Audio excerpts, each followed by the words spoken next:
अस्सलाम वालेकुम everyone, hope आप सब ठीक होंगे, खैरियत से होंगे और हमारे बताए गए रास्तों पे चल के बहुत सारे डॉलर्स कमाना शुरू कर दिए होंगे।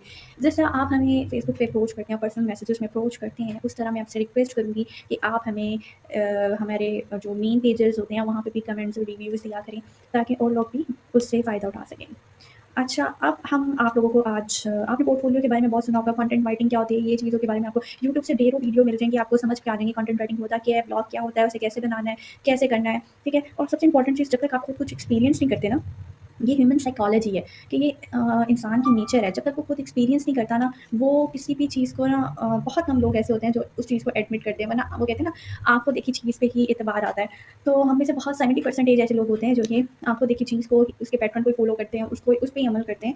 तो बहुत सारे वर्बल कोर्सेज़ भी हैं, उनको वो ना इंटरेस्टेड लगते हैं और ना ही उनमें कोई इंटरेस्ट क्रिएट होता है कि वो उसे लर्न करें, उसे सीखें, उसको फॉलो करें। तो इसीलिए हम आपके लिए ऐसे कंटेंट बनाते हैं जिसमें आपको प्रैक्टिकली बताया जाता है कि वो काम आपने किस तरीके से करना है और वो काम होगा कैसे और वो दिखता कैसे है, वो जब हो जाएगा तो कैसे दिखेगा, उसमें क्या-क्या चीज़ें आएँगी।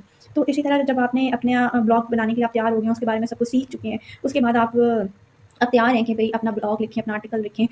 तो फिर आप उसके बाद होता है कि आपने क्लाइंट लेना है। तो क्लाइंट लेने के लिए आपको 2 चीज़ें रिक्वायर होती हैं। आपने बहुत सुना होगा सैंपल और पोर्टफोलियो, सैंपल और पोर्टफोलियो। चलो सैंपल आपको समझ आ गया होगा, सैंपल्स के बारे में हम अलग वीडियो बनाएँगे अगर किसी को प्रॉब्लम हुई तो।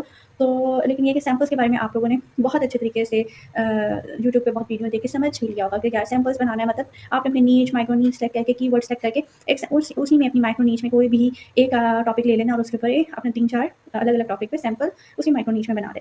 अब जब आपके सैंपल क्रिएट हो गए, अब क्लाइंट कहता है, कुछ क्लाइंट्स कहते हैं चलो सैंपल से काम चल जाता है, कुछ क्लाइंट कहते हैं अपना पूरा पोर्टफोलियो तो शेयर करो ना। अब पोर्टफोलियो बताएंगे कि पोर्टफोलियो बनाते कैसे हैं, वो दिखता कैसे है, उसमें क्या-क्या आता है और हमें क्या-क्या लिखना चाहिए, क्या-क्या नहीं लिखना चाहिए और कितने पेजेस का होना चाहिए ये। तो या वैसे पेजेस आपके सर्विस, आपके एक्सपीरियंस पे भी डिपेंड करते हैं और अगर आप बिगिनर हैं तो 5 टू 6 पेजेस का पोर्टफोलियो इनफ होता है, ठीक है?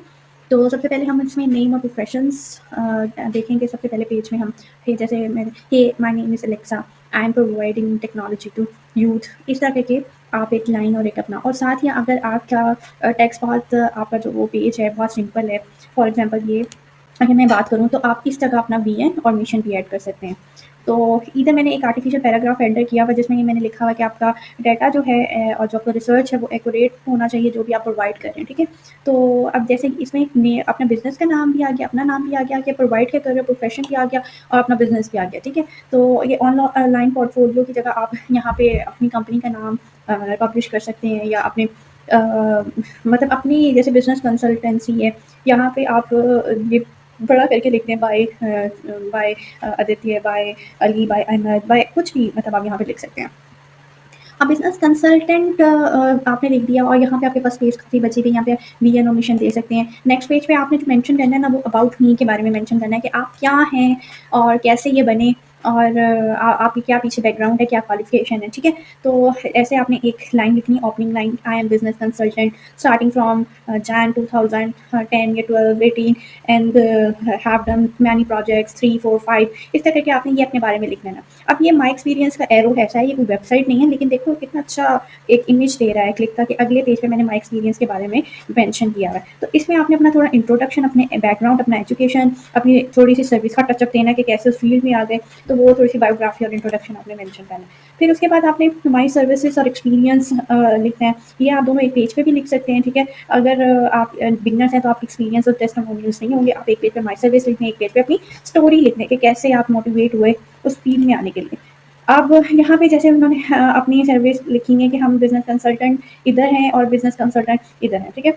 अब for example business consultant and America, business consultant and Europe and UK और न्यूयॉर्क, मतलब जो जहाँ भी आप अपनी सर्विस प्रोवाइड करें, तो आप वहाँ पे अपना सर्विसेज मेंशन करेंगे कि आप ये, आपने साथ ये भी लिखना है कि मैंने इतने ईयर से इतने ईयर इस जगह काम किया, ठीक है? ये एक्सपीरियंस है आपका, ठीक है?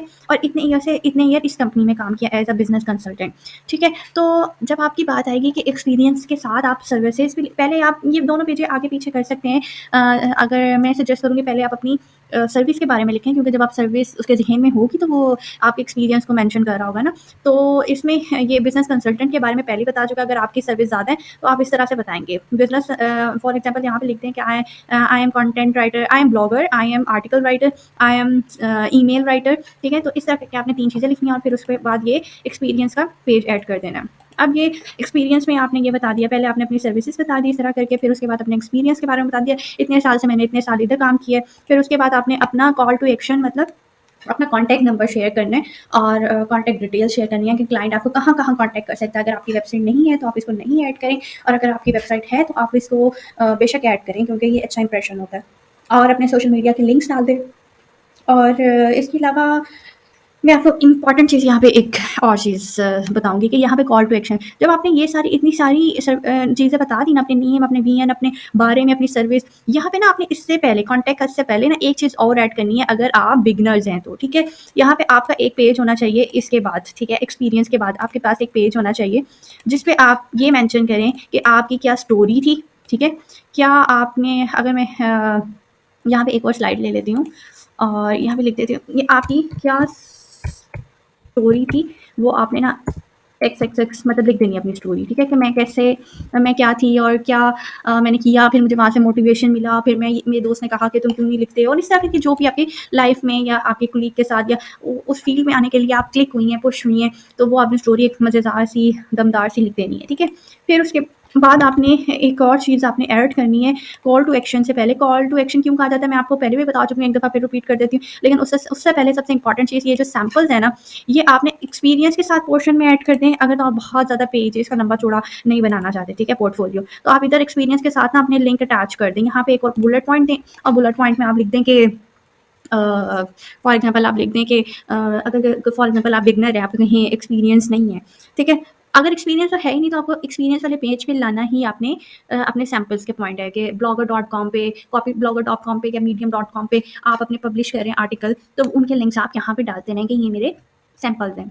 अब इससे क्या होगा कि इससे ये होगा कि क्लाइंट आपके वहाँ डायरेक्ट पोर्टफोलियो पे जाके आपकी चीज़ें देख सकता है और उसे मतलब एक अच्छा इंप्रेशन आएगा कि हाँ यार ये प्रोफेशनल बंदा है और अपने काम से मुझे काम दिखा के काम मांग रहा है, तो मुझे इसके साथ चलना चाहिए। अब कॉन्टेक्ट अस को कॉल टू एक्शन भी कहते हैं। इतनी सारी डिटेल देने के बाद हम इस नतीजे पे पहुँचते हैं कि भाई अब वो टाइम है जिसमें हमने ना क्लाइंट को अपने बारे में बता दिया, पिच कर ली अपने बारे में, अपनी सर्विस के बारे में बता दिया। तो अब उसे हम एक ऐसा बटन दे दें या एक ऐसी इन्फॉर्मेशन दे दें कि वो डायरेक्ट हमसे कॉन्टैक्ट कर ले उस सर्विस के लिए। तो ये बेसिकली पोर्टफोलियो होता है जो कि बिगिनर्स तो 4 से 5 पेजेज़ के पे मुश्तमिल होता है। और मैं अगेन आपको रिपीट कर दूँ कि पहले पेज पे आप अगर बिगिनर्स हैं तो नेम और अपना प्रोफेशन, वीएन और मिशन के साथ एक पेज पे कर लें, about me, my services, experience और टेस्टिमोनियल्स आपके होंगे नहीं। लेकिन आपने अगर किसी को फ्री सर्विसेज़ दी हुई हैं तो उनसे टेस्टिमोनियल्स ले लें, ये एक अच्छा इंप्रेशन होता है। तो इनकी जगह पे आप एक स्टोरी ऐड कर दें और उसके बाद आप ये सैंपल्स स्टोरीज़ को कॉल टू एक्शन से पहले लें और सैंपल्स जो है एक्सपीरियंस की जगह पे अटैच कर दें अगर आप बिगिनर्स हैं। और अगर आप बिगिनर्स नहीं हैं, पहले आपके पास हैं 2-3 एक्सपीरियंस हैं और टेस्टिमोनियल्स हैं, उनके रिव्यूज़ हैं, तो आप ये अलग-अलग पेज पे आप उसकी क्वांटिटी पे डिपेंड करता है ना, लेकिन 2 से 3 काफ़ी होते हैं, ठीक है? तो पूरे-पूरे पेज भरने नहीं है, यहाँ लिखना नहीं है, टू द पॉइंट बात करनी है, ब्रीफ बात करनी है, कंसाइज़ बात करनी है। तो अपना एक्सपीरियंस मेंशन कर दें और उसके नीचे 3 सर्कल बना दें जिसमें आपके टेस्टिमोनियल शेयर या रिव्यूज़ शेयर होंगे क्लाइंट के कि आपने उसको कैसा काम करके दिया, ठीक है? और ये था आज का टॉपिक। उम्मीद है आपको ये टॉपिक पसंद आया होगा और अगर आपको ये टॉपिक पसंद आया तो प्लीज़ आप हमारे चैनल को लाइक कर दें, सब्सक्राइब कर दें और बेल के आइकन को प्रेस कर दें ताकि आप आने वाली वीडियोज़ को देख सकें और उससे फ़ायदा उठा सकें।